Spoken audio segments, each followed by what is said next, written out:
Boston guy. He's technically such a brilliant actor, but he also doesn't take himself seriously. He's flaky, but he's the first guy you would want to have your back if something went down. And yet we're different enough where I feel like by being who we are and then both having those characters, we were able to. I thought Civil War was a special moment in the arc of the Marvel films about turning one against the other and what it meant, and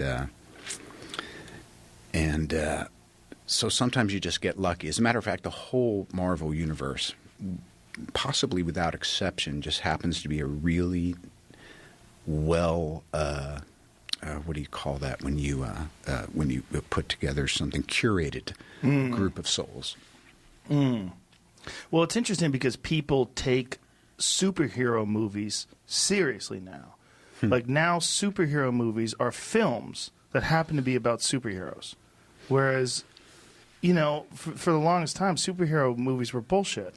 The TV shows were kind of clunky. They were campy. It was Batman with the silly pants on and Robin. And I bought it. Everything was bang, boom, yes. Bang. Remember, you'd see the big boom in front of the screen? And yet, who was in the first Superman?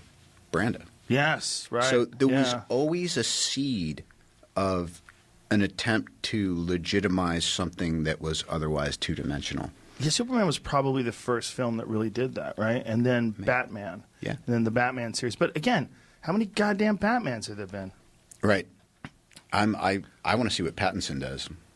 Oh, that's right. He's going to be Batman now. I like that guy.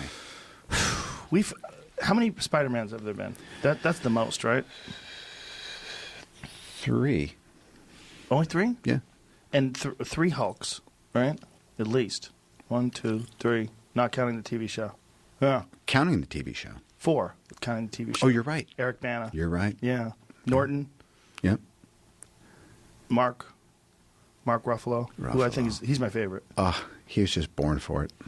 Yeah, it's perfect. You believe him. Yeah. And again, his whole thing was, what's my action? Is like, I got an anger problem. How do you guys manage this giant CGI thing? Like, how does that work? Like, when you're on the set.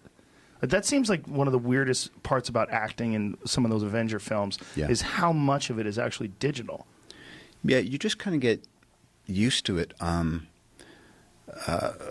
digress. I did a movie with Richard Linklater called A Scanner Darkly, and it was rotoscoped. So great fucking movie. I love that movie. Love him. And Keanu and I and Woody and Winona, and it was this cool thing. And